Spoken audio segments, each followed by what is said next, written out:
बिस्मिल्लाहिर्रहमानिर्रहीम। हमारे ख्वाजा गरीब नवाज 14 रजब 536 हिजरी को पीर के दिन सिस्तान ईरान देश का एक गांव में पैदा हुए। कुछ विद्वान इनकी पैदाइश की तारीख और जन्म की जगह को अलग अलग बताते हैं। बहरहाल 9 साल की उम्र में आप हाफिज कुरान हो गए। ख्वाजा साहब की तालीम उनके घर पर ही हुई थी। विरासत में आपको एक छोटा सा बाग और एक पंचकी मिली थी। हजरत इब्राहिम कंदौजी से मुलाकात होने के बाद जब दिल की दुनिया बदली तो उनसे बेचकर पैसा गरीबों में बांट दिया और खुद हक की तलाश में निकल आपने अपने पीर हजरत ख्वाजा उस्मान हारूनी रहमतुल्लाह अलैह की 20 साल तक खिदमत की। इस दौरान आप हजरत का बिस्तर, खाने का बर्तन, पानी का मशक और अपना सामान कंधे पर लाद कर घूमते फिरे। आपने 51 बार पैदल हज पर फरमाया और 52 साल की उम्र में 587 हिजरी 1192 ईस्वी में हिंदुस्तान तशरीफ लाए। अजमेर पहुंचकर आपको इस्लाम की तबलीग शुरू करने से पहले किन किन हालात से दोचार होना पड़ा उसे दोहराने की जरूरत नहीं। बहरहाल आपने अपनी रूहानी ताकत से शाही और शैतानी ताकतों का मुकाबला फरमा कर उन्हें जेर फरमाया। आप हमेशा लोगों के लिए काफ़ी फिक्रमंद रहते थे। आप गरीबों दुखी लोगों के मसीहा बने। इंसानियत की खिदमत को अपना मिशन बनाकर इस्लाम की तबलीग शुरू फरमाई।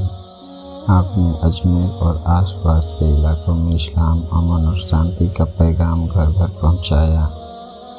आपने एक ही कपड़े में ज़िंदगी बिताई। कपड़े फटने पर पेवंद लगा लिया करते थे। पेवंद लगाते लगाते उसका वजन 6.5 किलो हो गया था। 6 रजब 633 हिजरी में आप अजमेर में पर्दा फरमा गए। इंतकाल के बाद आपकी पेशानी पर नूरानी हरफों में लिखा हुआ था, हाजा हबीबुल्लाह माता फी कुतुबुल्लाह, मतलब कि यह अल्लाह का दोस्त है जिसने अल्लाह की मोहब्बत में वफात पाई।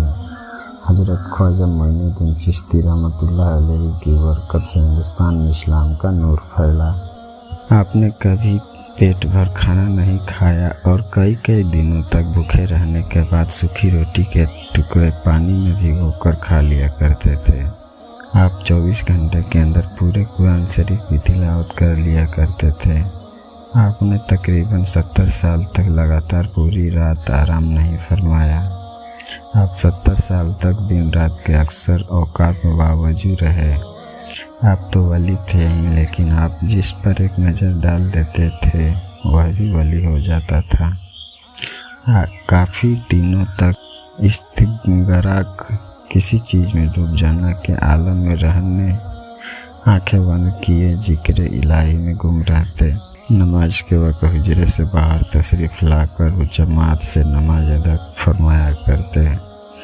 आज भी आपका आस्ताना दीन दुखियों और हक परस्तों के लिए मरकज़ अक़ीदत बना हुआ है, जहाँ रोज़ाना हज़ारों आते हैं और फैज़ पाते हैं। आज भी अजमेर को आपके नाम से दुनिया में जाना जाता है। सालाना उर्स के दौरान दुनिया भर के लाखों लोग आपके दरबार में दुआएं मुरादें मांगने आते हैं।